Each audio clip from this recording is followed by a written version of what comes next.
Wisconsin, studying under Geshe Soba, and took the first PhD in Buddhist studies from the University of Virginia.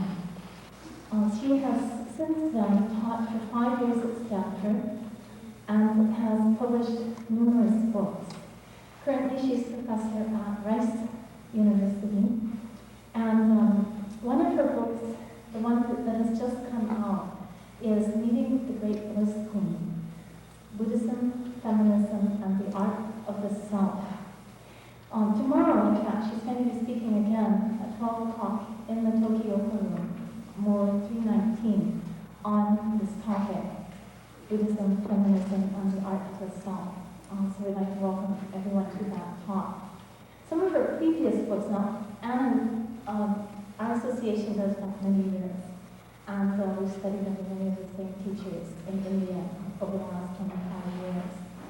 And so it's really inspiring for many women to see someone who has actually forged ahead in a field previously dominated primarily by male scholars. So this is a great groundwork that she's breaking.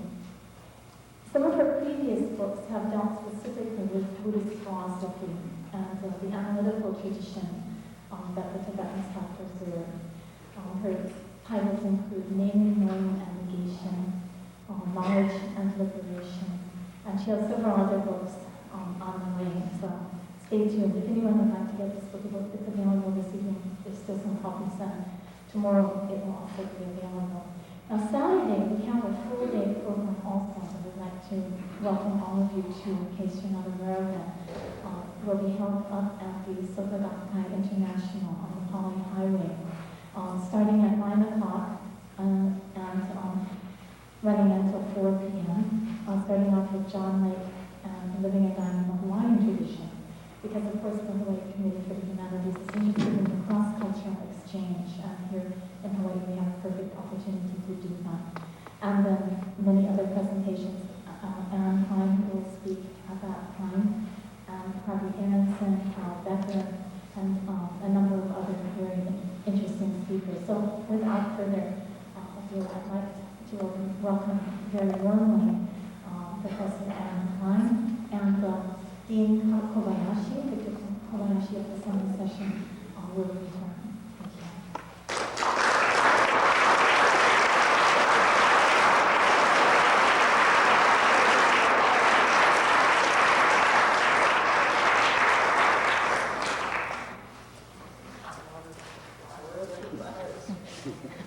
Much water.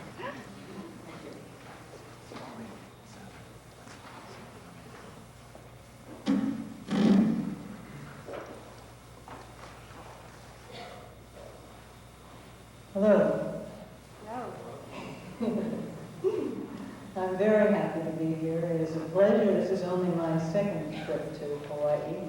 It is a great, great pleasure to be here, and I want to thank everyone involved, particularly David Chappell, and particularly Leche.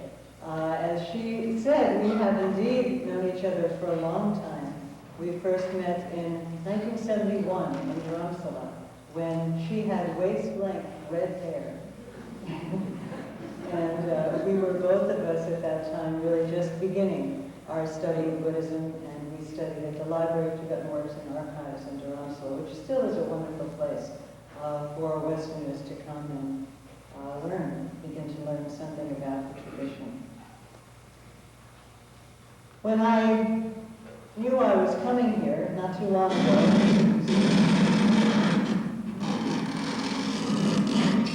sorry. I just felt too far away.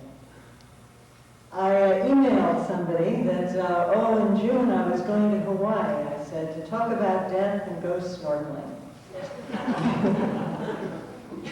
And I thought I was just being mildly entertaining. But actually, there's something I believe rather seriously that is part of that statement, which is that in order to talk about death, which of course is a very deep and serious and sobering topic, it is important to have something sustaining one. So in some ways, it's helpful to go snorkeling and look at the beauty around here and know that it's there, and then take up some serious reflection. There's still some kind of nourishment coming through in that way. I think that the way in which the topic of impermanence and death is woven through the Buddhist traditions displays something of that balance. Because there are, as you probably know, many aspects of Buddhist practice, of Buddhist meditation, and they support each other, they work together. So sometimes when you pull out a single strand, because even a single strand can be very, very rich, and one can get quite lost, mesmerized, amazed by even one strand of the tradition. But it is important sometimes to pull back and realize where it fits in the larger design or mosaic of that tradition. And so what I'd like to do this evening, at least for the first part of the evening, is to talk a little bit about how the topic of impermanence and death is woven into a fundamental presentation of the Buddhist path, common, particularly emphasized in the Gelug or Yellow Path order of Tibetan Buddhism, which is one that I have been fortunate particularly to study in, as well as other traditions. In laying out the path, and this may be familiar to some of you, Tsongkhapa, teacher of the first Dalai Lama, and one of the great eminent religious geniuses of Tibet, laid it out this way. He said there are three principal aspects of the path. Now just that is kind of a relief, because just to name three principal aspects, because if you know anything about the Buddhist traditions, or even perhaps particularly about the Tibetan tradition, you know that the books are vast, and that one could not read them all in a single lifetime. The Tibetan tradition alone has books which would certainly fill one side of this room. So to know that there are three principal aspects of the path is already a sigh of relaxation. You can include everything, in a sense, in these three aspects. So what are they? They are these. They are recognizing that this type of world that we inhabit, which the Buddhists call cyclic existence or samsara, is something that if we really understand what is going on, which is not to deny that we do sometimes enjoy it, but if we really understand what is going on, we will start to feel that what we want is to move out of this particular round of birth, death, rebirth, death, and so forth. The second of these has to do with cultivating compassion, and above all, the motivation to seek liberation from this cycle of birth and death, to seek it not just because it's a merry-go-round that makes oneself dizzy, but because it's a problem for everyone, and that if I can get off it, then I won't be dizzy anymore. And dizzy people have trouble helping each other. We all fall. If I can get off it, I have some stable situation from which I can help others get off it also. And with that motivation, I practice. This is, of course, the altruistic intention to enlightenment, the famous bodhicitta, that is the hallmark of the Mahayana traditions. And thirdly, wisdom. Wisdom understanding the way things really are, their nature as selfless, primordially pure, empty, spontaneous. All of these words are used in different traditions to describe the way things really are, and also to suggest that we don't yet quite understand how they really are. Now, the business of understanding impermanence and death, I want to suggest this evening, has an important role to play in all of these three principal aspects.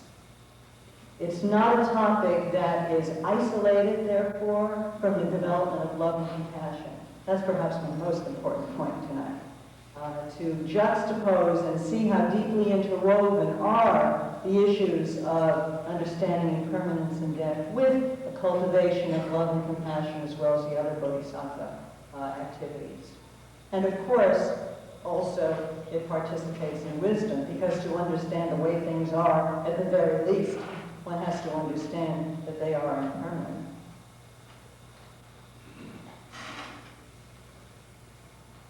This business of wanting to lead cyclic existence, you know, why would we? Especially in a place like Hawaii.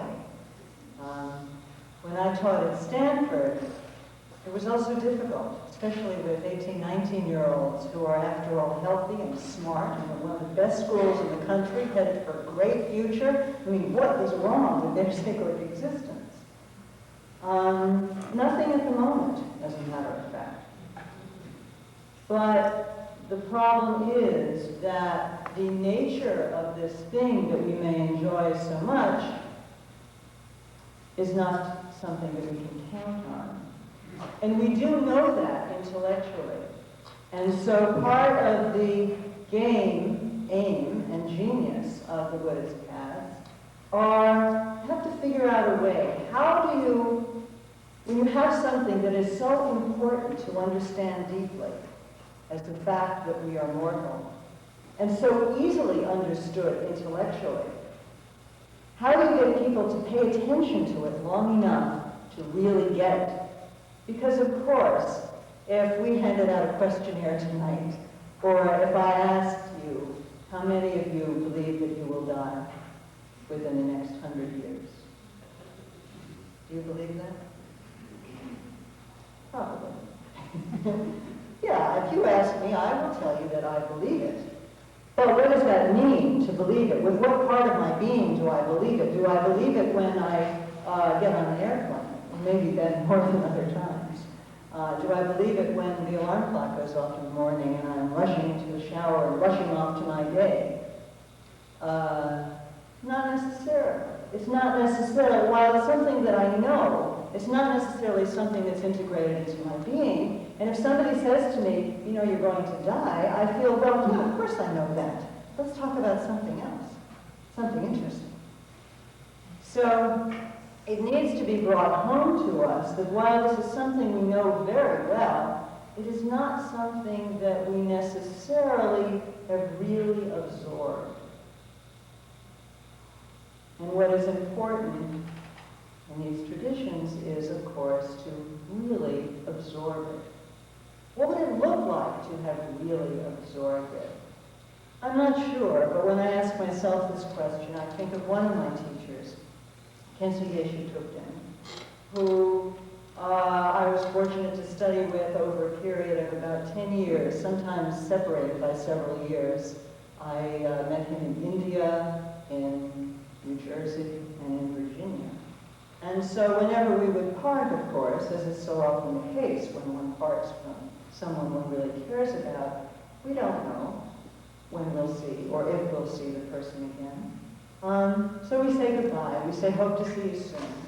And I was saying goodbye to him. And he said, as Tibetans often do, almost casually, but very much present to what he was saying, he said, if I don't die, I'll see you again.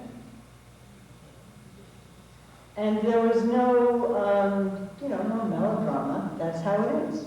If I don't die, I will see you again. And I get the sense that this was a way of expressing, reminding himself perhaps, teaching me as well certainly, and also expressing, perhaps displaying a bit of what it might look like to always be aware of this. He wasn't sad when he said this. He didn't make any kind of a big deal of it at all. It's just, that's what one thinks, if one is aware of the situation. So Buddhism from the beginning has been interested in getting this point across in ways that we would really get it. There's a famous sutra in which a mother whose only child has died comes to Buddha and says, as any mother surely would, please, my son, too young to die, please help me. Can't you help me in some way? With your miraculous powers, surely you can bring me back to life. Surely you can help me. And the Buddha said, well, I'll do this. Bring me a mustard seed from the household where no one has died, and then we'll talk. So we can imagine as she rushes to the nearest household, knocks on the door, begs for mustard seed, and as if it's almost a side issue, by the way, says, oh yeah, before you actually fetch it, has anyone died?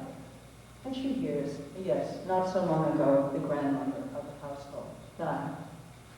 She goes to another house, and there the sister has died, and another, and the infant has died. And slowly, slowly, of course, she learns what she was intended to learn, which is that mortality is everywhere.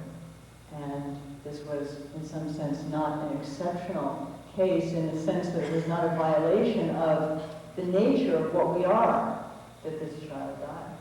So she goes back to the Buddha and reflects her understanding.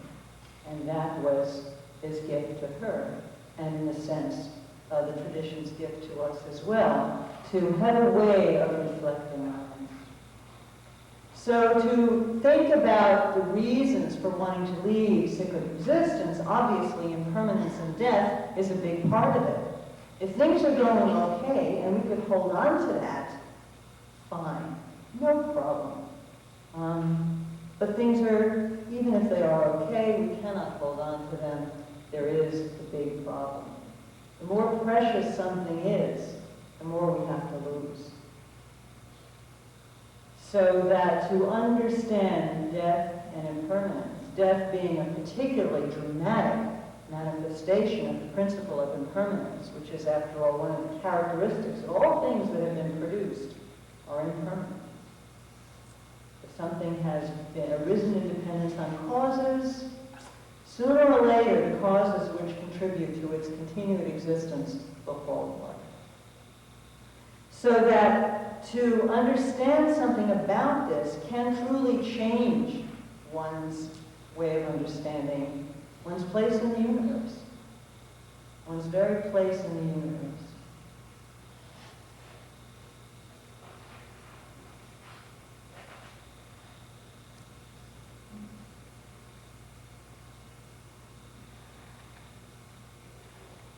It's also the case that what our situation is also the situation of others.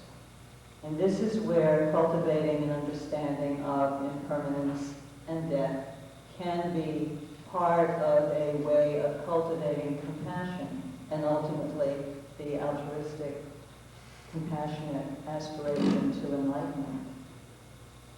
Once I get some sense of how very precious I am to myself, I might be able to move out with that understanding and to understand something about the situation of others. There's a sutra that I often like to mention. It describes a king and a queen. I believe it's King Menander and his queen are taking a walk one evening, or so I imagine it. And as they walk, the king says to the queen, he says, you know, when I think of all the beings throughout the world, I realize that none of these is as dear to me as I am to myself. The queen takes this in, and she says to him, after thinking about it, you know, when I consider all the beings throughout the world, I realize, too, that none of them is dearer to me than I am to myself. And they look at each other for a moment, perhaps. Is this a good way to feel? Am I supposed to feel this way? Well, they're not sure. So they go and they talk to the Buddha, and they say, this is how it is with us. What do you think? And the Buddha says, because sutras always repeat lines in order to really get the point across, the Buddha says, when I think of all the beings there are throughout the world, I realize that none of them is dearer to me than I am to myself. The Buddha said that. The point is that Buddha did say that and didn't stop with that. He goes on to say, so likewise is each to her or himself here. To know this about oneself, to know how precious my life is to myself, and how I value it, I cherish it, these beautiful days, friends, opportunities to study and practice. I mean, it's fantastic. It's very precious. I don't want to lose it. And no doubt, others feel the same way. So that getting in touch with my own mortality and the poignancy of that situation is really a line into something very, very deep about myself. And similarly, something very, very deep about others. And this is certainly one way in which the discussion of impermanence and death can be an aid to the cultivation of compassion and the altruistic aspiration, the second of the three principal aspects of the path. Now, someone might feel, it would be quite natural to feel, well, I don't know if I really can use this in that way, because after all, my pain and my death is something that, my five senses experience. Your pain and your death isn't quite like that for me. If a book falls on my toe, I say, ouch. When it falls on your toe, I might have some sympathy, but I don't say, ouch. It's kind of different. So, what about that, someone might say? Can you really take your own experience and use it in that way to cultivate a concern for others that is equal to concern for oneself, which is one of the Bodhisattva projects. It's one of the things you're supposed to want to do. And there are many meditations that involve cultivating this idea. And I'm suggesting ways in which those meditations mesh with the cultivation of an understanding of impermanence and death. It is possible, says Shantideva, famous 8th century Indian Buddhist poet whose works have been commented on by all the Tibetan traditions, very much the beloved text in Tibet. Its commentaries are still read, as you may know, as long as the Dalai Lama frequently lectures on this text. One of the things that Shantideva says in the 8th chapter of this book, the second half, starting about verse 90, if you want to look at it, it's available in translation as Engaging in the Bodhisattva Deeds, translated by Stephen Batchelor. And there are also a number of commentaries, at least few commentaries in English on it. One is called Meaningful to Behold. And the Dalai Lama has also written a commentary, I believe it's on the chapter on patience, called Flash of Lightning in the Dark of Night, I believe. So, in this beloved text, Shantideva takes up this issue of the possibility of cottoning to what it is others feel through one's own experience. Is this really possible? And he says that it is possible because, he says, our sense that it's not possible comes from a completely exaggerated and inappropriate understanding of the difference between self and other. He says we make too big a deal of the kind of abyss or distance that we think parts self from other, as if self and other are much, much more different than they really are. He says they're not that different, that in fact it's just a relative thing, whether a particular person is designated as a self or other. He says it's like far and near. Far and near, after all, just depend on where you are. From California, from Texas, Hawaii seems very far away. Alas, it would be lovely to come more often. Seems very far away. But of course, arriving, it's right here. Now, this is the sort of thing that seems so obvious that it's not worth talking about. And I probably wouldn't talk about it either, except that I have understood from my own stupidity and my own experience what a subtle point this really is. Because even though it's perfectly obvious, it's like too boring to talk about. sort of like death, because it's so obvious that from Texas, Hawaii is far, and here it's near. I mean, come on, did you come to a lecture to hear that piece of information? But what happens sometimes is that farness becomes coalesced with the idea of a certain place so that you can't separate it. When I was in college, I decided that I must go to India. I really wanted to go to India. I like to travel. And I thought, well, okay, what can I do? I need to go to India. I have to give some excuse to my parents, who will be totally dumbfounded by this as a project.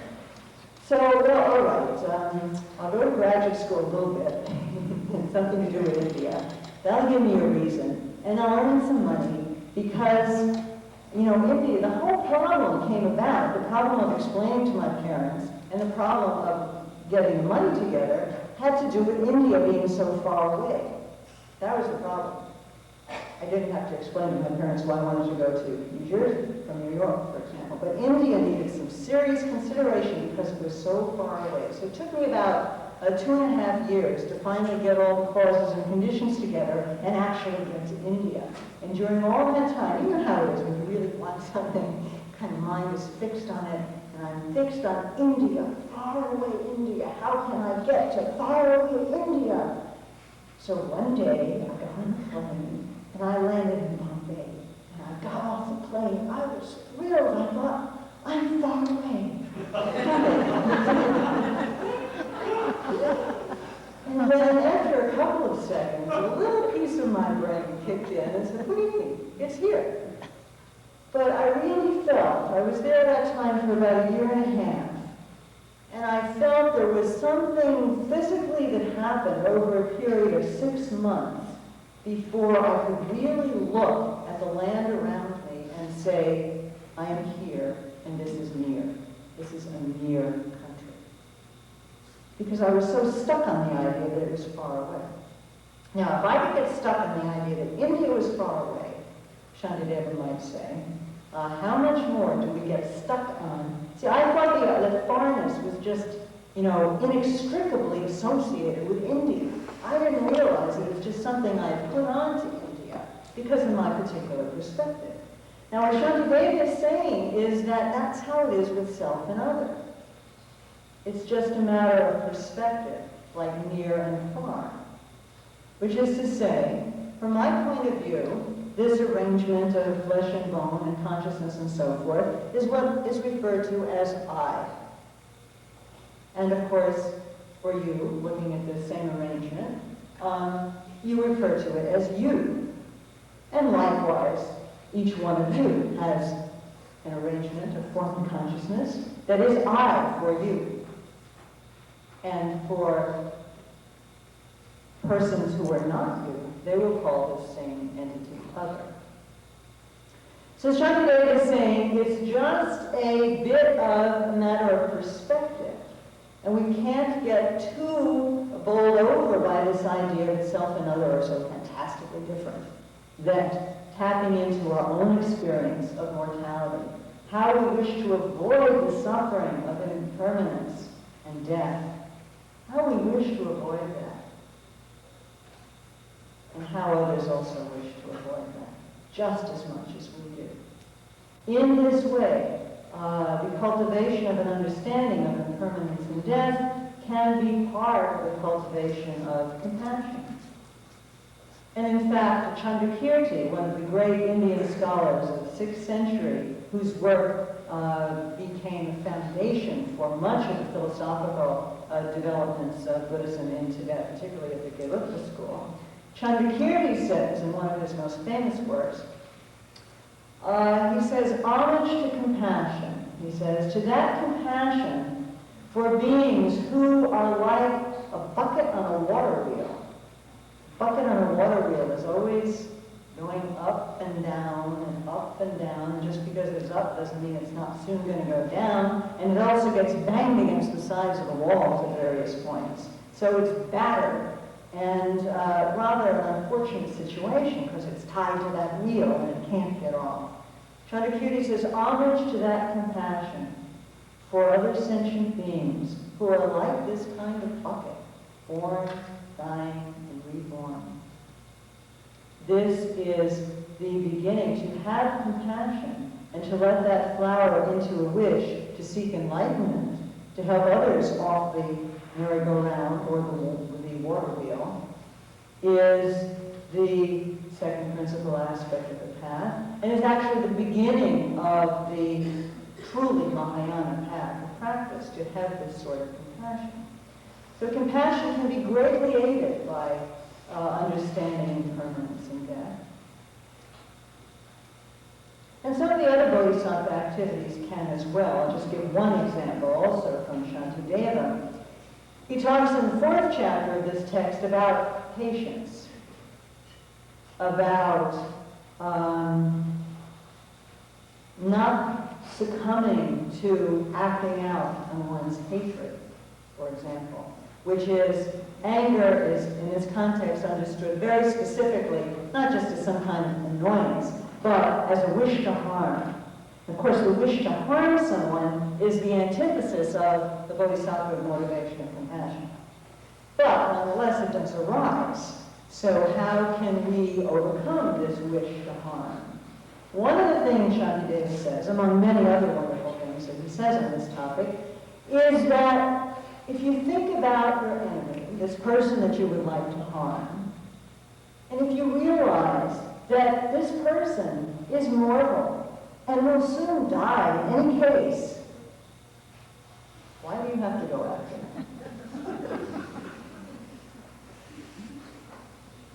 It's a way, again, of tapping into something that is a profound characteristic of ourselves, of our friends, and even of our enemies. To know something about impermanence, about death, is to know something very profound that affects not only our attitude toward this world, termed in Buddhism cyclic existence, but also our attitude towards ourselves and what we want to do in this world, and towards others.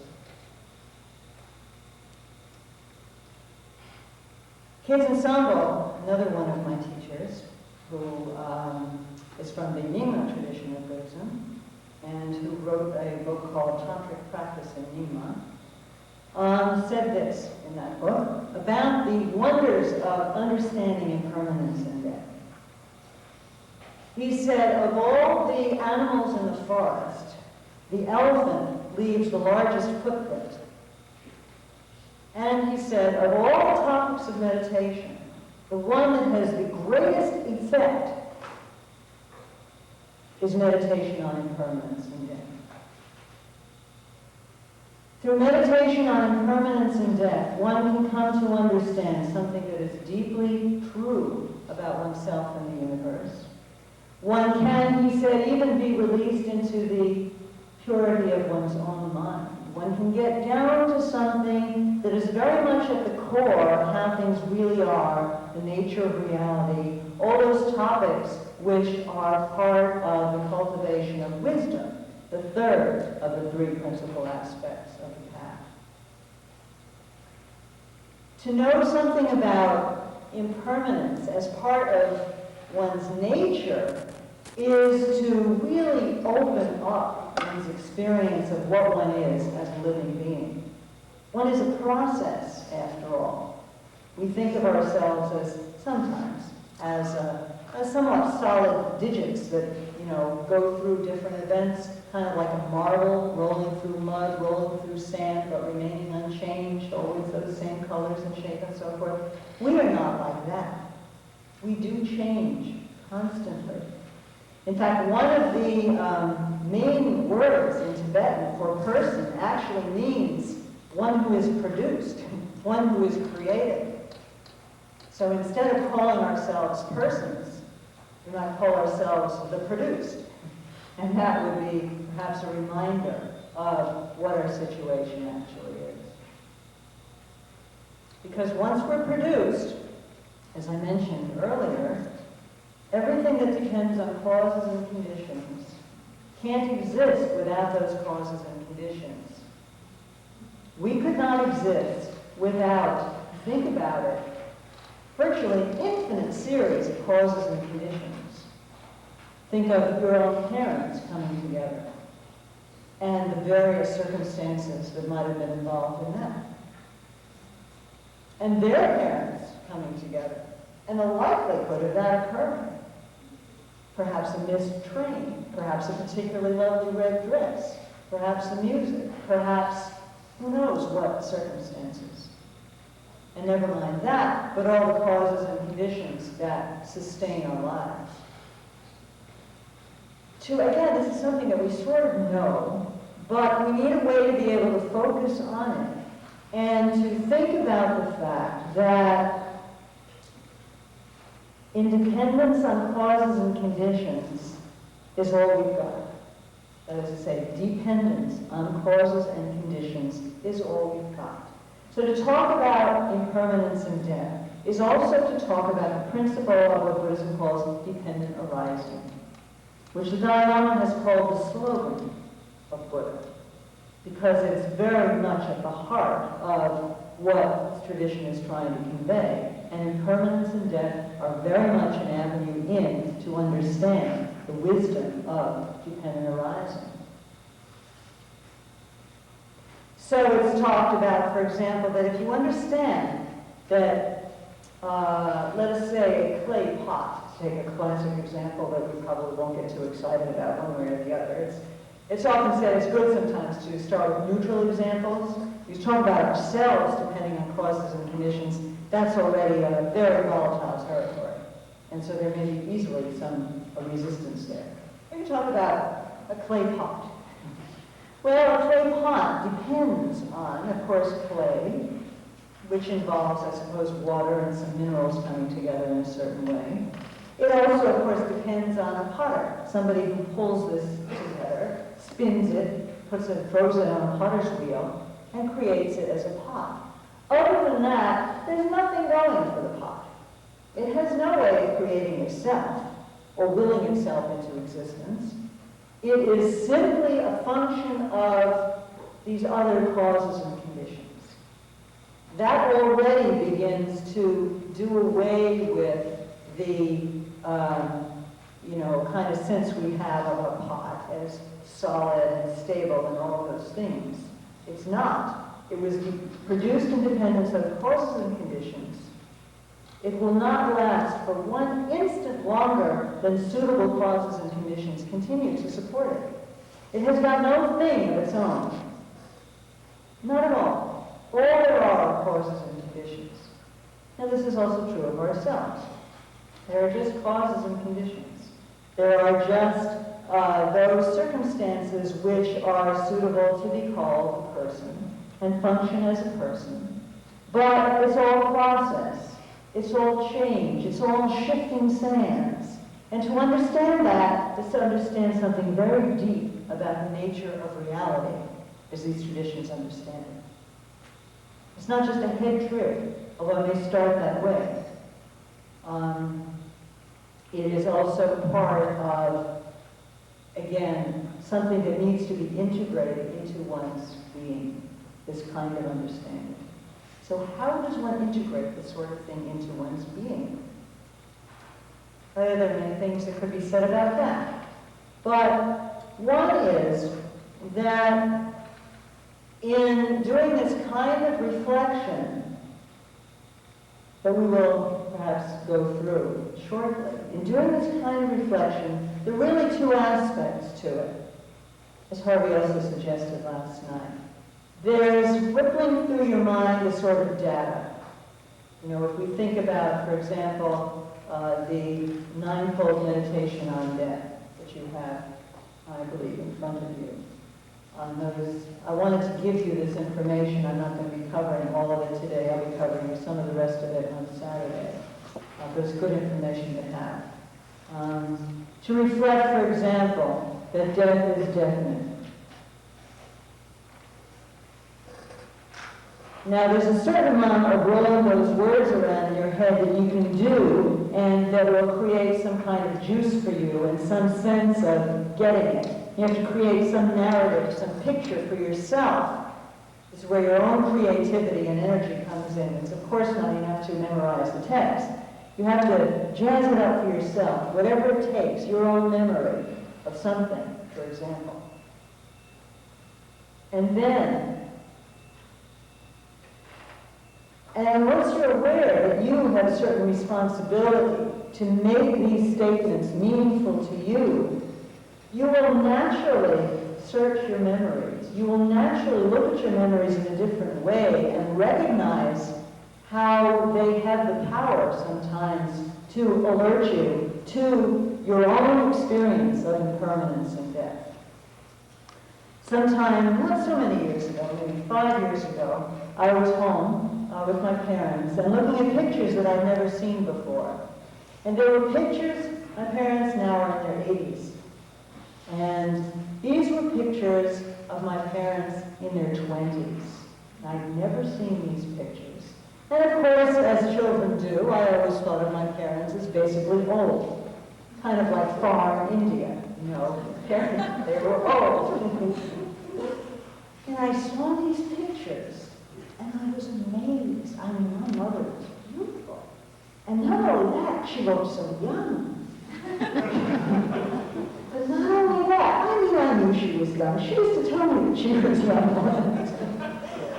But what really got me was that there was no sign in his picture that she was going to get so old. Because I thought that when she was young, unlike me, there was some sign of her, age to come. And that she was therefore never just totally young. She was always young, looking like she was about to be old. But that was not true in this picture. Totally young. My father was strong, handsome, vigorous. He just looked like a young person. And so, I began to get it again. Once I had plastered this idea, they were the old people, I was the young, both of this was wrong. It was just a matter of time. If self and other is a matter of perspective, young and old is just a matter of time. It's not part of the intrinsic nature of anyone to be young or to be old. Of course, in this culture, we tend to idealize youth. And so, I think the ideal age or the real person is what they look like at, I don't know what it is, 25, 35. But there's some time after which that's what she used to look like, And that becomes the reference. So, part of what this is about, this process of understanding impermanence and death, part of what it is about is bringing it alive to yourself. You have to figure out how to do that. Once you do that in meditation, there's another piece to it, because you don't always keep chattering to yourself. A certain amount of chatter can kind of get the understanding burning a little bit. But then when you have it, when you really get it, even briefly, oh, I am going to die. This is going to happen to me. Sometimes there are moments, in tragedy in particular, when we really get this. And that's the time to just stay still and just stay with that understanding. So in this kind of meditation, there is an alternation between what we might call verbalization, which is part of meditation, and just staying with your understanding. Technically, sometimes it's called analytical and stabilizing phases of meditation. And this is what one can do to begin to bring deep into one's being this understanding of impermanence and death. It's not easy. If it were easy, we wouldn't have all these things to say about it. This is part of the process that one can do. And this focused mind or stable mind is also part of the, shall we say, the snorkeling or the beauty or the balance that can keep one sort of alive and dynamic within this reflection on impermanence and death. It's not just a descent into terror, although that can be a piece of it. But it's not just that. It's also understanding that to reflect on impermanence and death can open the heart of love. And that makes it, it gives it a different kind of richness. It's not just about looking at something blank. It's about bursting open some very tightness of oneself into an openness that can be expansive, both as compassion and as wisdom. And this stable, focused mind, which one can rest with on whatever understanding one develops, that is also part of the buoyancy, the dynamism that is part of that practice. So you have these other things going on as well, participating in these other kinds of endeavors while meditating, while doing this meditation. And that is part of why it can be so fully integrated into these other aspects of the Buddhist practice.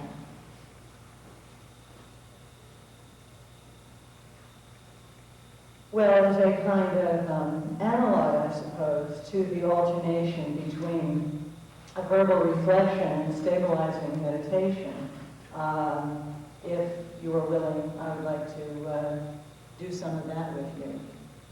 Are you willing? Can you do that? And then after that, we'll have some time for discussion. So stretch a minute if you need to get comfortable.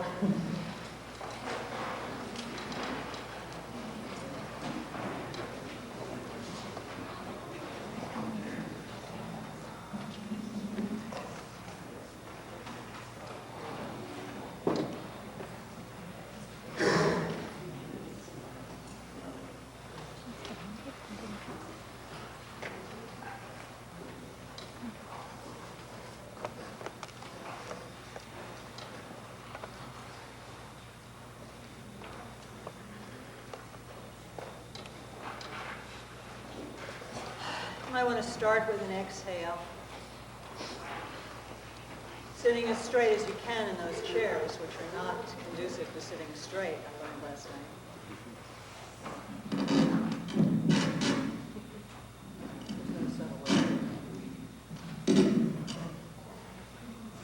And while we're waiting for the microphone, you can just get yourself settled.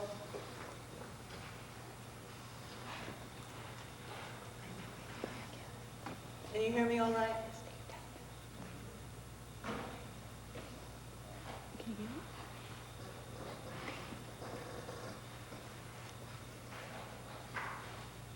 After you exhale, just take a moment to notice how solidly you are held and supported by your chair.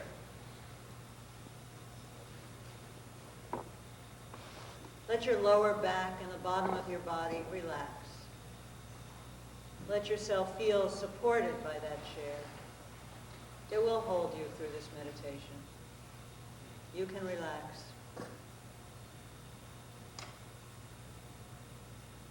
It is part of the earth, held by the earth after all, holding you up. You can relax.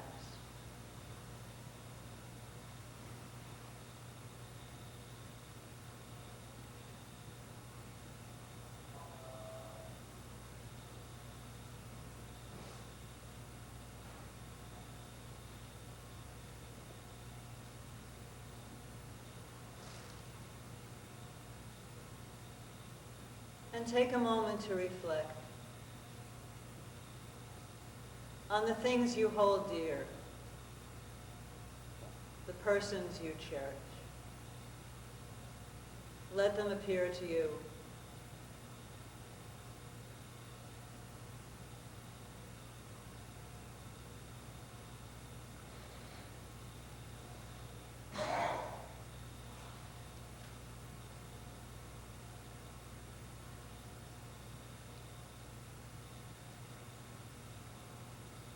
And find a way to acknowledge to yourself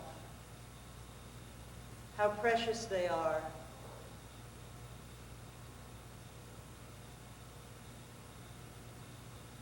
How much you would grieve at their loss.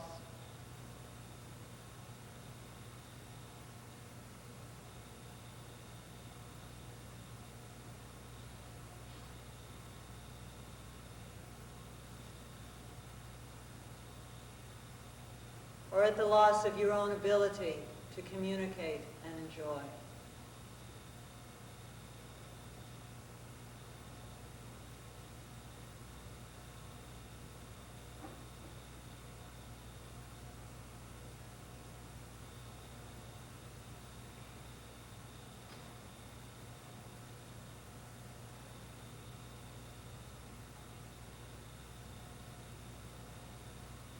If you get some sense of that, just stay with it.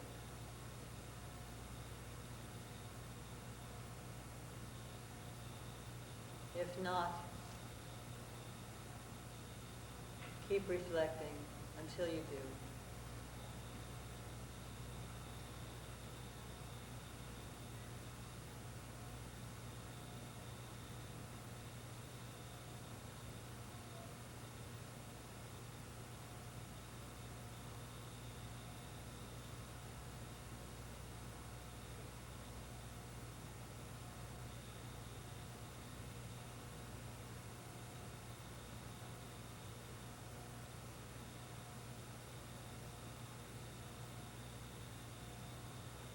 And if you have some sense, some felt sense of how precious you and your experiences are to you,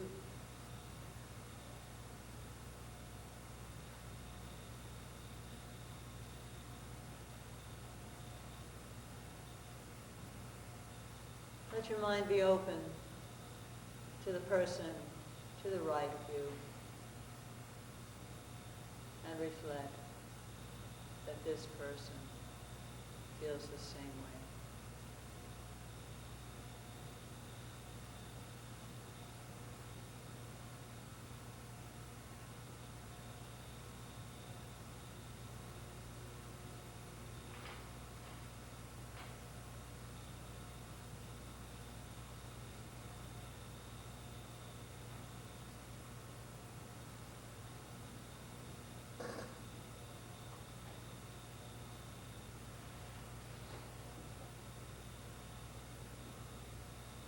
And is it possible to experience, to acknowledge that the person to the left of you also feels this?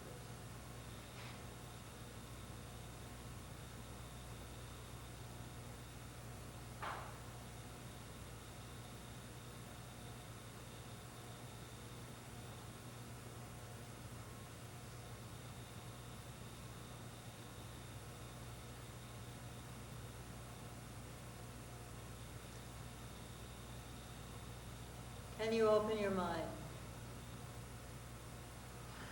to include all the persons in this room?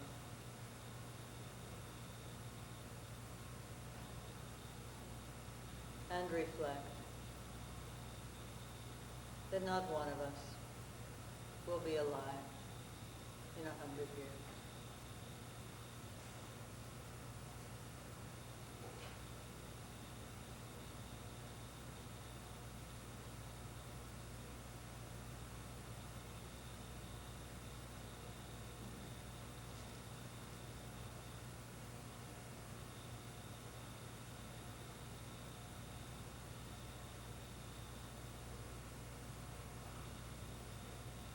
And can you open your mind to the possibility that all the beings on this beautiful island, the human beings, the birds, the four-legged beings, the fish, none of them will be alive either.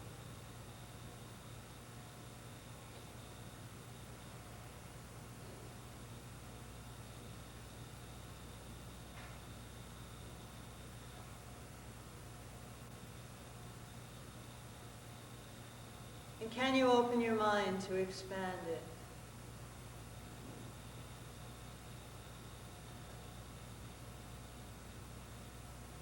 All the way east over the ocean to the North American continent. And think of all the beings there and their suffering in aging and dying.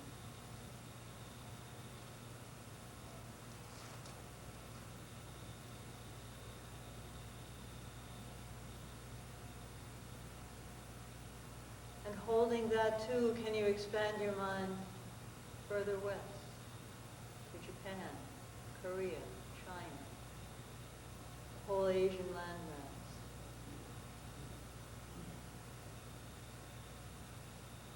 And the beings there. The tigers, the lions.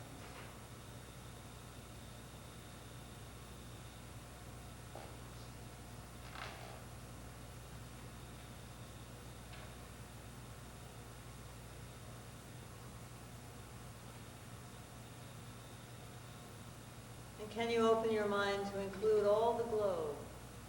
South America, Australia, Europe, the two poles.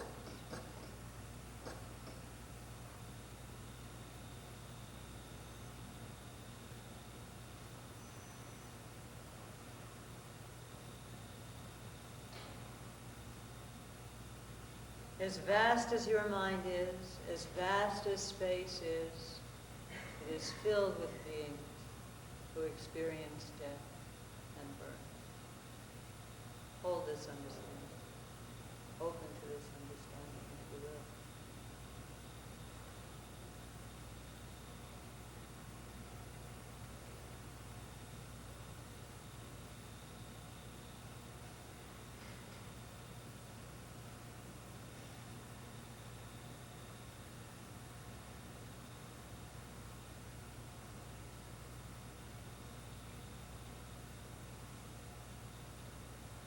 And let this understanding take form, this compassionate understanding of the inevitability of death, the uncertainty of when it will come to us, the importance of virtuous activity to sustain one at that time.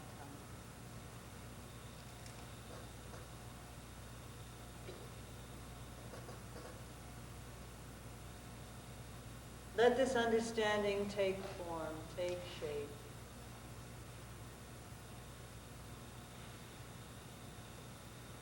In pure white light at the center of your body, taking the shape of the Tibetan letter Ah, if you know that, or a white A.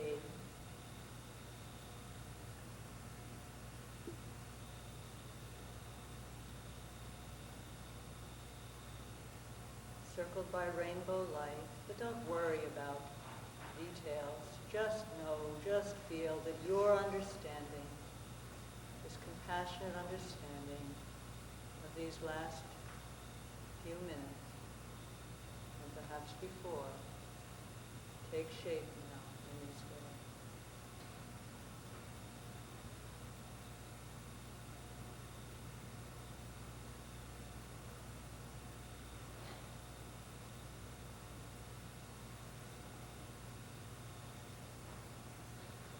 And opening your mind still and again to all the sentient beings throughout this planet and throughout space.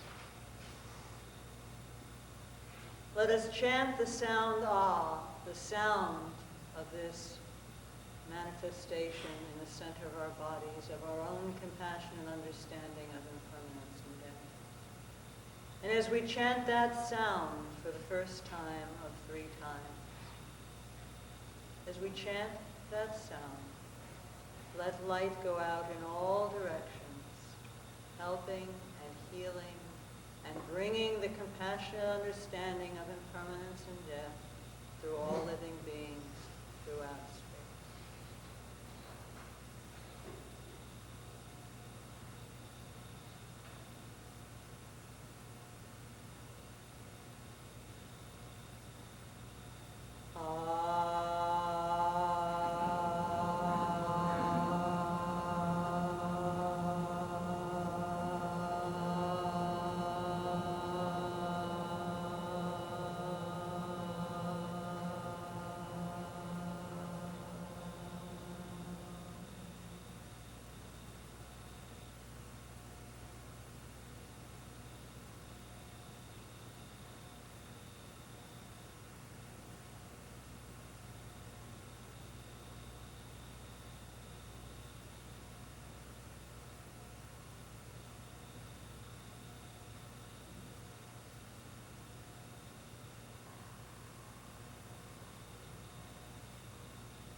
with the second sounding of awe, light goes again and brings them to full and complete liberating understanding.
And knowing that you can always use this chant to remind you of this understanding that you have.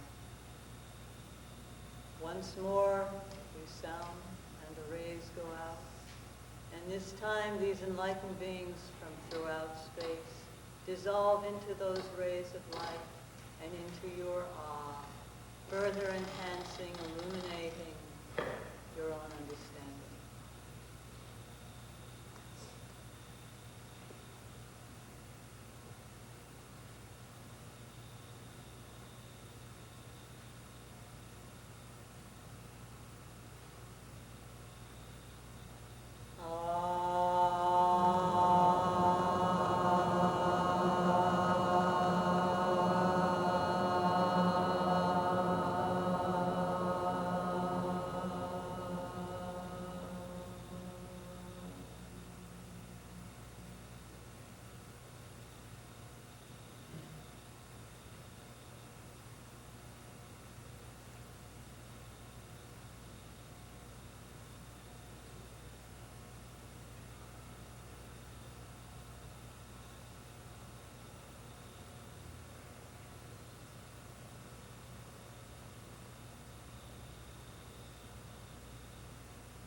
And if you feel so moved, take a moment to close with an aspiration that such understanding as will be helpful to you and to others will indeed increase.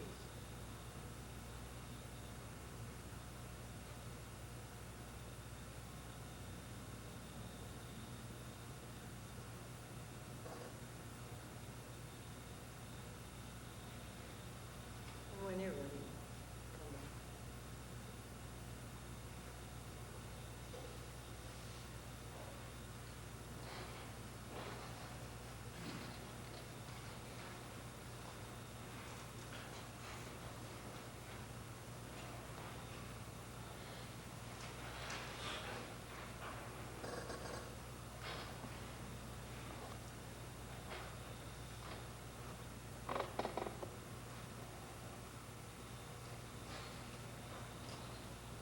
So,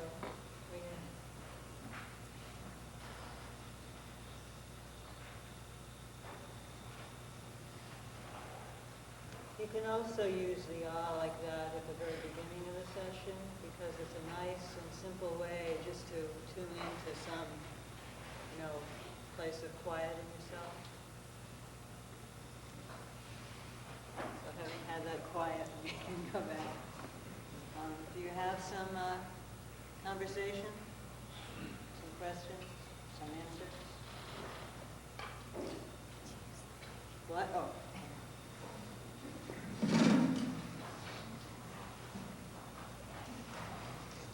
Yes. I extended the analogy that you were presenting of perspective, self, and other old and 5 years.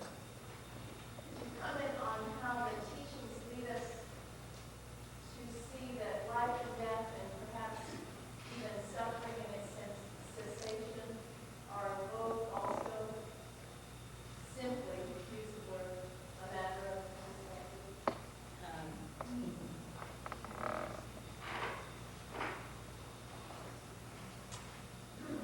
Well, it's a very interesting proposition.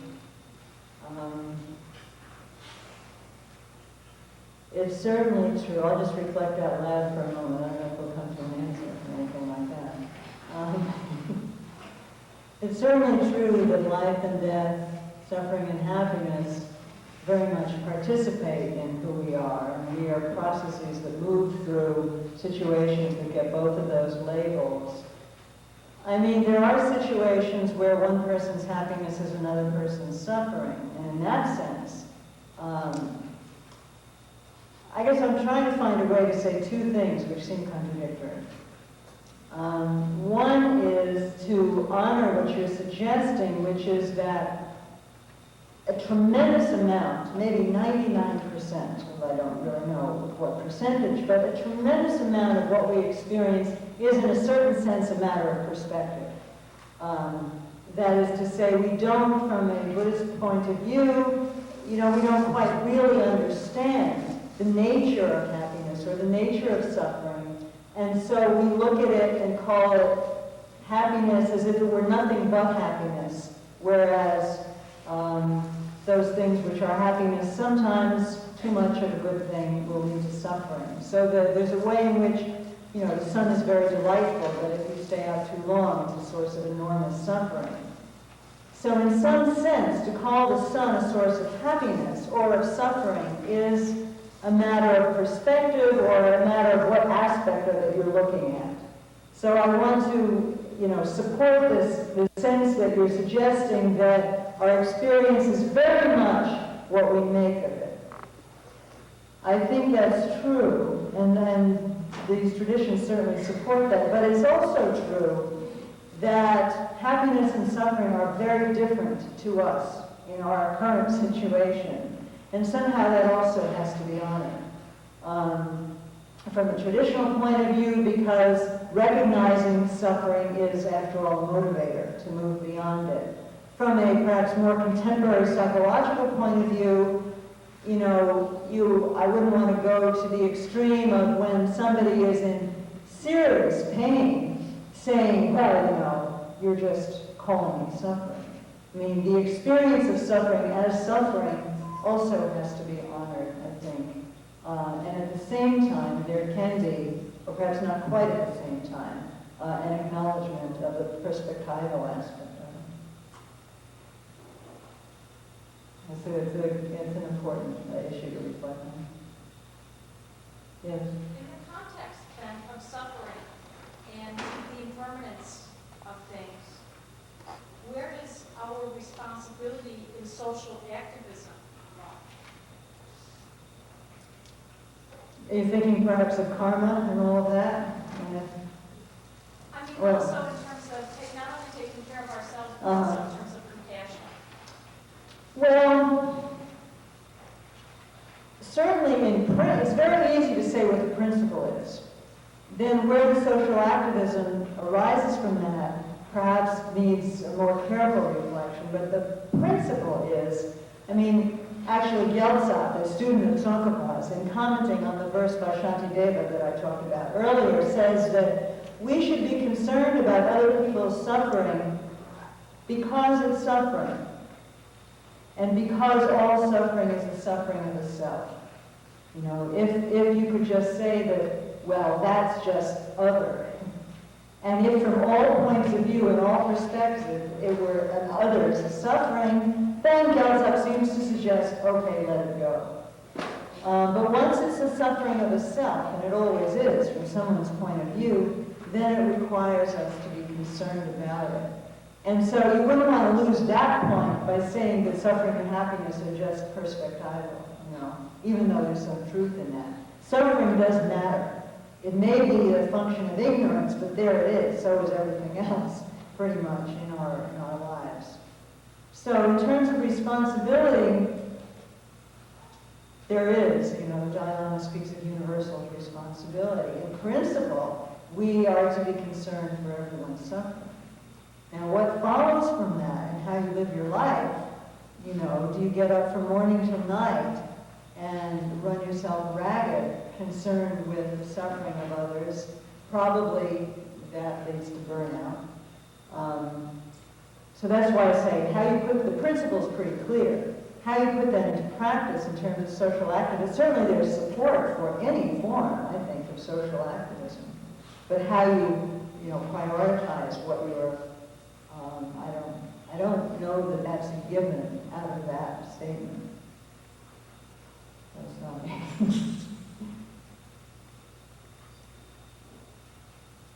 Anything else? Yes? I guess it's a question about cyclicality and the words used to describe its various aspects. Earlier you mentioned birth, life, and death representing a certain pattern of being. And then it's going to sound awkward for me just because there's a lot of this kind of thinking about it. You spoke of rebirth, but what about re-death or re-life? If there's a cyclicality. Yes. I spoke about rebirth. What about re-death? Is there not a cyclicality that applies to death as well as birth? Is that a fair rephrase? But there seems to be a need for symmetry with the words.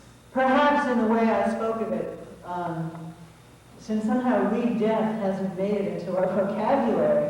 But you're absolutely right. You're absolutely right. That is what it is. Just as in this worldview, there's no first birth, there's no first death. And in fact, you may be really onto something in that somehow we've been willing to talk about rebirth because in this culture, we have the idea that that's a good thing. We get to do it all again, we think. But who wants to think about re-death? So, I think your suggestion that there's something funny about the way we think about that is correct. Because birth happens just as much as death does, and it's just as much a part of the repetitive process.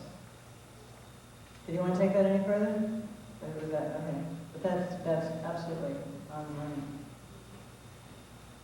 Ben? Yes. Excuse me for asking a question that may not be referring to a lecture, but I'm wondering about your experiences as a female in a context of a religion that is mostly male. Feel like there are some comments that you Well, that'll be more, dare I say it, appropriate to talk tomorrow. But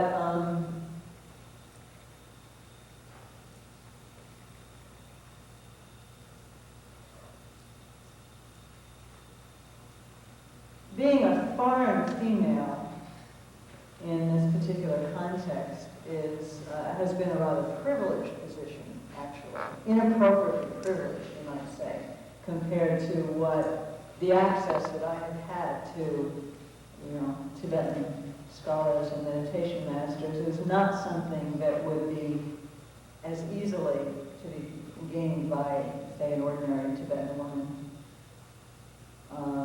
So it's been a kind of privileged access, actually. And also a situation in which the fact that I was a woman was quite irrelevant as far as my teachers were concerned, by and large. It had to be relevant. I mean, they were monks, by and large. And I was, in some cases staying in a monastery in India, for example. So I was just kind of an other. Not a monk, not a Tibetan, but a kind of visiting scholar, something like that.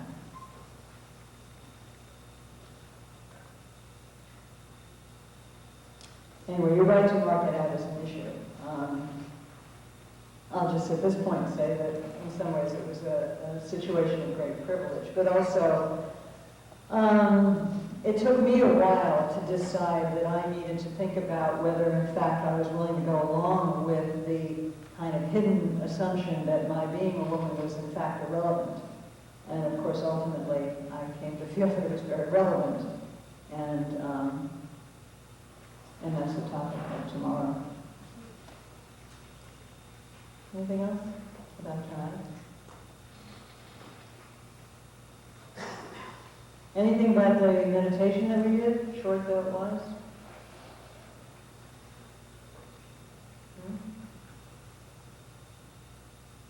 Yes? I just like to know, I don't understand what's the difference between what the Buddhists say about that and the Buddhists say,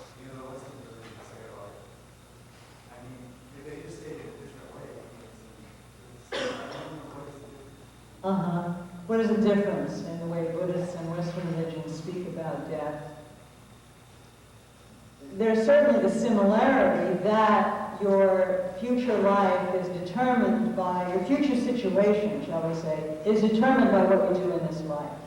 And so Buddhism, like as far as I know Christianity, certainly would very much emphasize the importance of dying within as wholesome a state of mind as possible.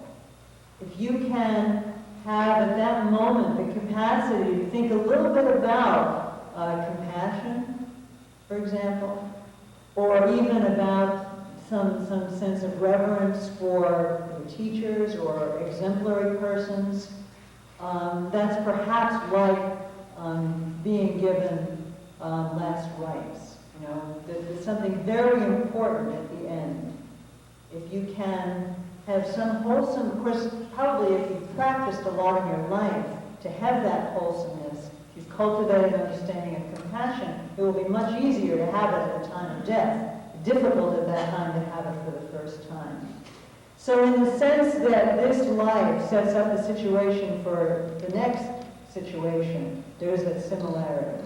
In that good actions will lead to a pleasurable situation and bad actions to a highly difficult situation, there's that similarity.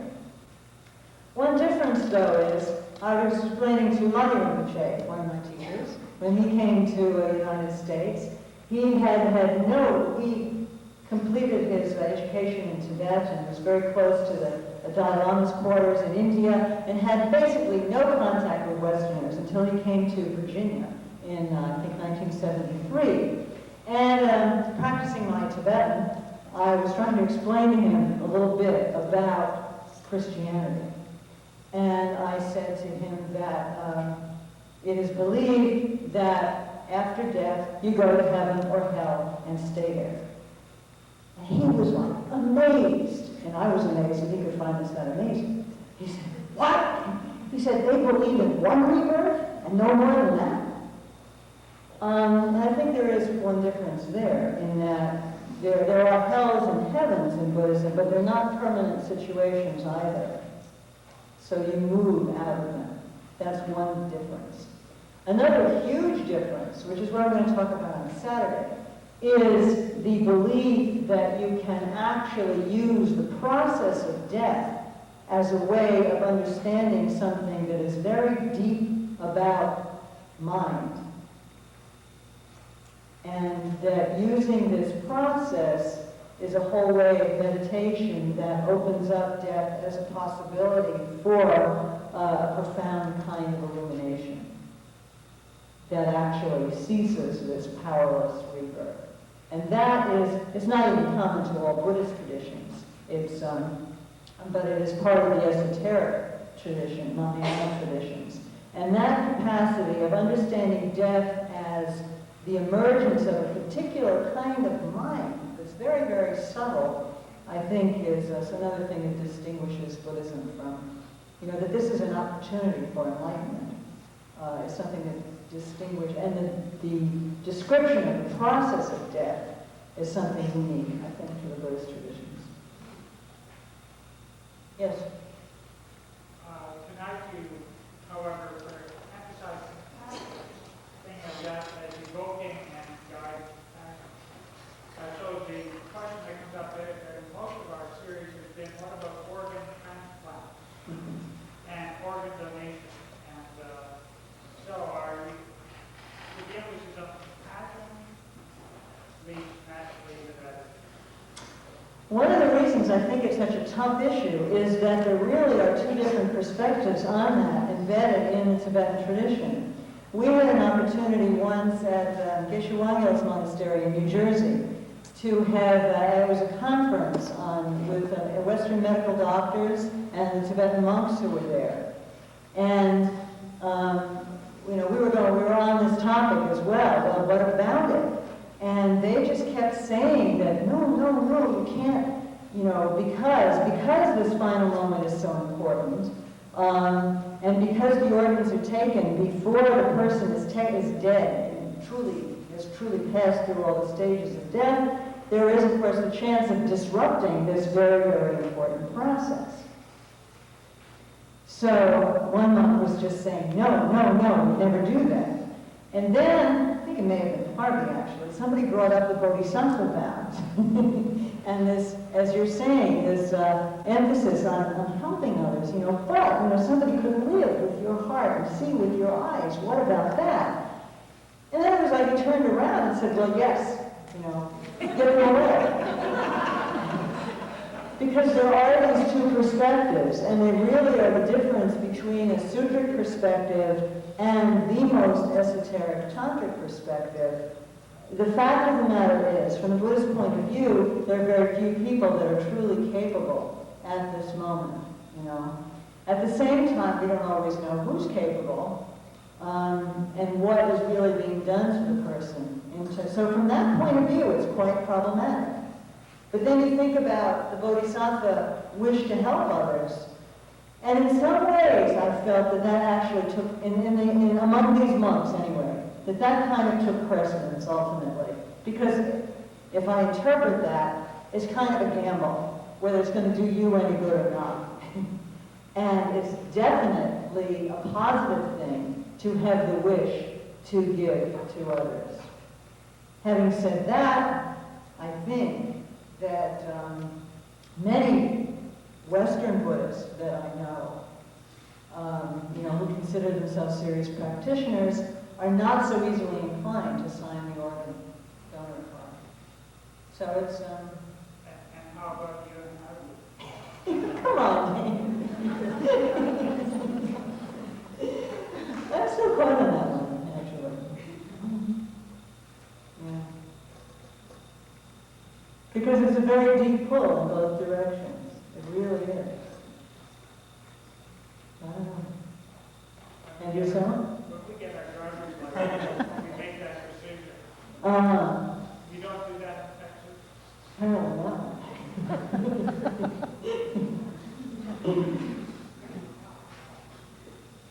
Yes. We're going to see a film on Sunday evening, that shows a Tibetan, I think it's a Tibetan Buddhist monastery community, and a death that takes place. Yes. Can you say something about how people respond to a death after the occurrence? Whether it's mourning or meditating, or what kind of sense of that? This is one of the topics also for Saturday for me, but in brief, I think the two most important things, as I hear Tibetans talk about this, is, again, to encourage the person to have some virtuous thought at the time of death, and give them as much peace and space as possible. Don't disturb them, both in the process of dying, and then really when they're deep into the death process, describing to them, explaining to them what is going on so that they will understand it. And that this continues for the period during which the person is considered, in the Tibetan tradition, to still be between lives. So prayers are said on every 7th day until the 49th day. And the 49th day, when it is considered in general that the person will have taken rebirth by that time, there are special pujas, special ceremonies and prayers and so forth. How people deal with this emotionally is something I'm much less capable of talking about. I can say something about the ceremonies and the rites and make some, guess, I suppose, as to how that's affecting people emotionally. But I have not heard too many people speak about, except expressing grief, talking about their process of working with them. It should be a very, very good film. I've seen it. I think I've seen that particular. Yes, one more. How is suicide Suicide. It's a very difficult situation. Always one can pray for that person. I mean, that is one of the healing aspects of the Buddhist tradition, that sort of no matter what has happened, particularly in the Mahayana traditions, one can pray, the lamas can pray and so forth, and offer some help to that person. So I think that's the thing to emphasize if the suicide has already taken place. If it has not, it's important to consider for the person themselves that since the state of mind in which one dies is significant, it would be preferable not to die in a highly distressed state of mind. And beyond that, in the context of rebirth and re-death, there is certainly very strongly emphasized the rarity of human birth. It's considered a great privilege and a very rare thing. And so to throw that away is certainly strongly discouraged. Did you want to go somewhere else with that?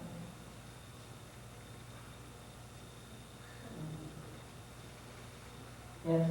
If it's a great privilege, why is it so important to get off of the cycle? Human existence is a privileged position because it makes it possible to get off the cycle. It is not a given that once you hit human status, you will find it again the next time around. In fact, metaphors are used like it's as rare as a star in daytime to find a human rebirth. It's as rare as if a blind turtle surfaces once every 100 years from the bottom of an ocean and there's some yolk, some golden thing floating around, buffeted by winds on the surface of the ocean. How often is that turtle going to happen, this blind turtle, going to happen to stick its neck through that yolk that's swirling about on the surface of the ocean? That's their idea of how often one has a human rebirth. It's privileged because it's the right balance of there's enough suffering to remind you that this is a problem situation, but it's not such terrible suffering that you don't have some space to really maneuver. If you're too happy, as Harry was talking last night, if we're too happy, why think about getting off the wheel? If we have too much suffering, we don't really have the capacity to do that. So that's why it's privileged. Is it possibly an implication in this that there's another dimension to move on to that we would want to come into human existence in order to facilitate moving on to that dimension, but you would want to stay on this human thing, you would want to move on to this other thing? You want to move off of cyclic existence, which is another dimension. It's outside this wheel. And there are many levels and you might say dimensions to this wheel. One can be born in hell, one can be what's called a hungry ghost, these sort of very fat beings with very skinny legs who can't eat. There are lots of, I don't know if we want to call them different dimensions exactly, but there's certainly many forms of existence, many more than meet the eye, according to Tibetan tradition, according to Buddhist traditions generally. And we don't know where we're going to end up next time. Right now, we have it good enough so that we can find another situation, which would be a different kind of space, certainly, a different dimension, just a different type of existence, not conditioned by karma, not conditioned by our own past actions.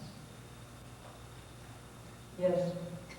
Following up on that, but there would be so much emphasis about getting off the wheel. What is the alternative to being on the wheel? You mean what happens if you don't get off? No, what happens if you get off? Oh, if you get off. Then you have the power. I mean, that's what Buddhists call enlightenment, liberation. Then you have the power to alleviate other people's suffering. And that's the real prize that is sought. Secondarily, you're free from suffering yourself. This is the achievement of nirvana, as it's called, which is translated into Tibetan literally as a passage beyond suffering. Passage beyond your own suffering, for sure. And they're tremendous, according to Mahayana, as particularly perhaps as talked about in the Tibetan traditions, there's an enormous amount of compassionately motivated power associated with enlightenment.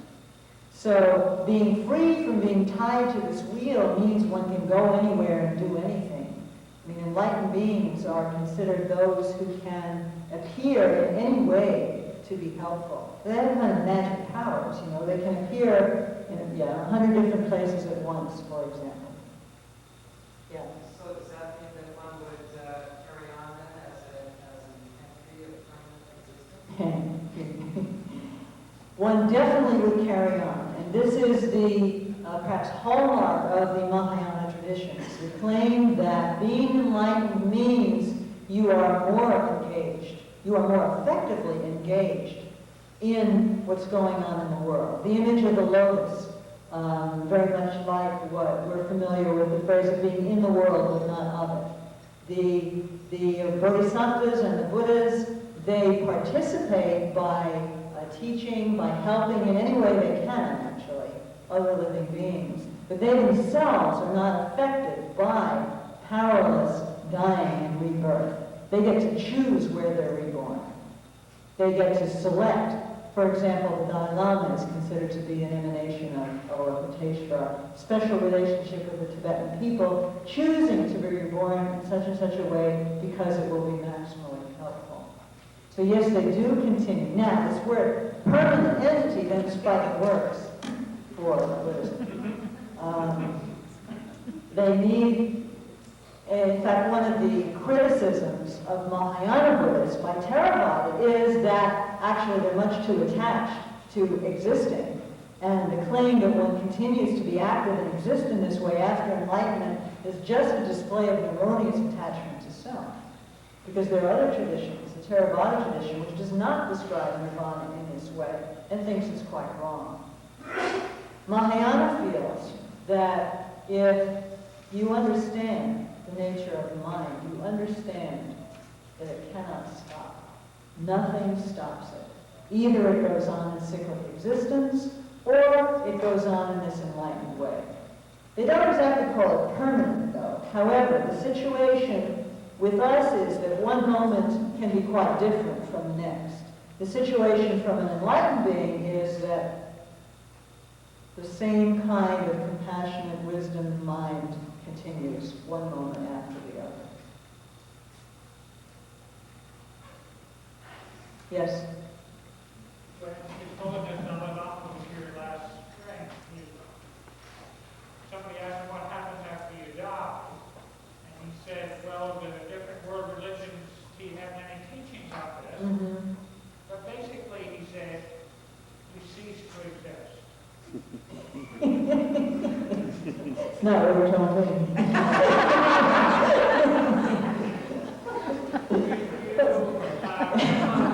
Reconcile those two teachings of the Dalai Lama. Well, you know, we do cease to exist in the sense of everything that we understand about our existence in any kind of ordinary way ceases. I mean, this body finished. These particular memories, I mean, if you think about what we understand me to be, you know, me, Anne, David, Lakeshade, you know, whatever, what is all this? These are characteristics that indeed will not survive death. So I would say that perhaps His Holiness was emphasizing that in every way that we ordinarily understand our existence now, that does cease.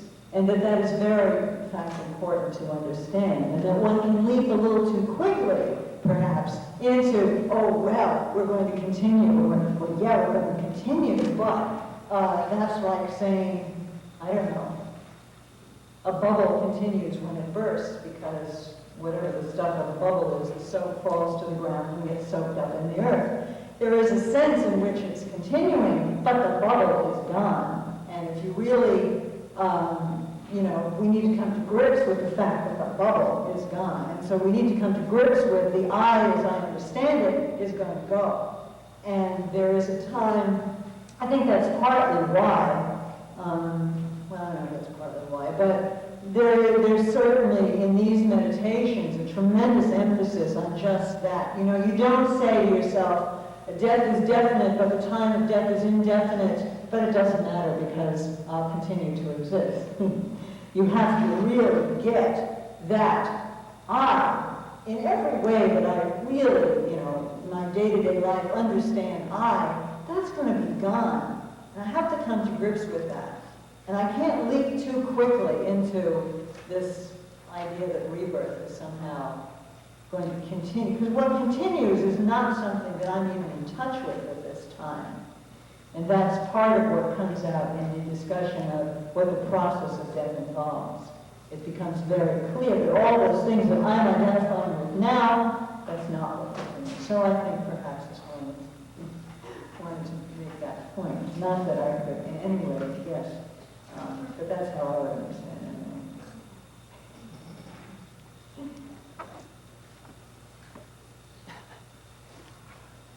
Okay, suddenly there were hands. Shall we?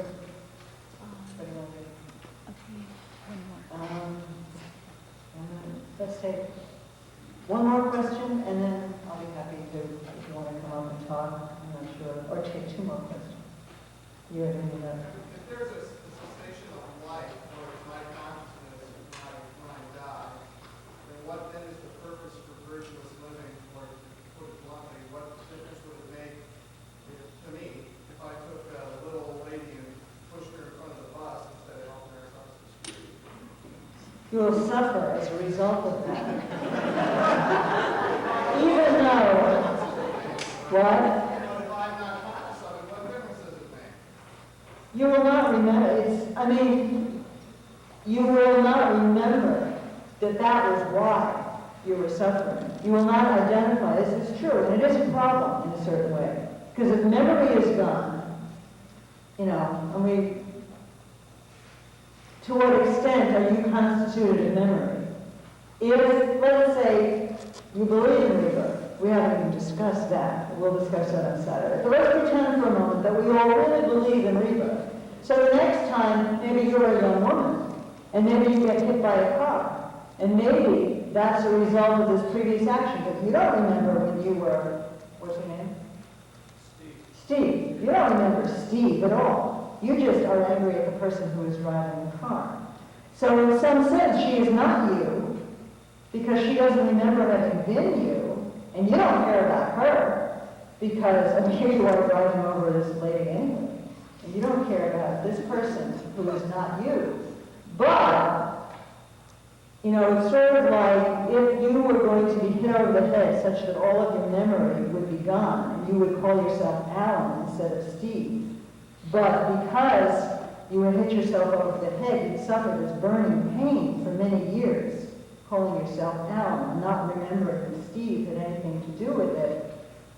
From another point of view, you would be having suffering, and you would have caused that suffering, even though you're not putting together that you're the cause of that suffering. And part of what this business is about is recognizing that we are the causes in a very deep way of our own suffering, and we tend to neglect that fact. However, you're opening a whole can of worms which we can't get into about to what extent is the self constituted memory. I just want to, recognize that is an issue, and I don't know that I could solve it, but I've given you something of what the response might be here. Yes. If the enlightened have a choice, and the choice is confined to earth, and so what?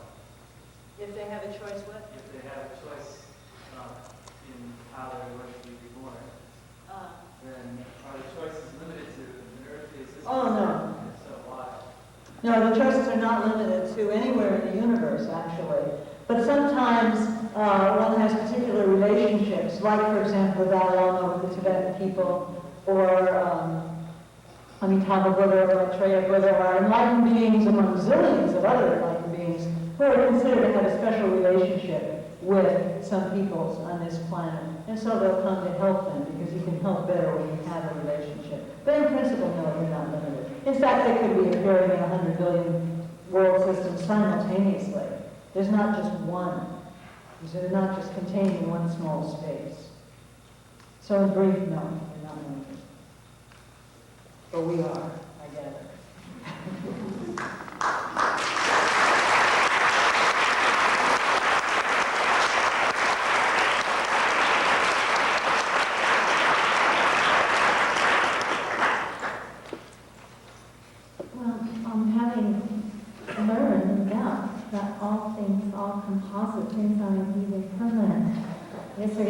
to grips with the fact that the evening is running late. But I would really like to express my very deep appreciation to Dr. Klein as an old friend, as a respected colleague in the field of Buddhist studies, for her very clear and profound explanation of some very deep and important topics. And particularly the fact that it's not merely book learning, but obviously this wisdom has been personally transformed me. I thank you very much.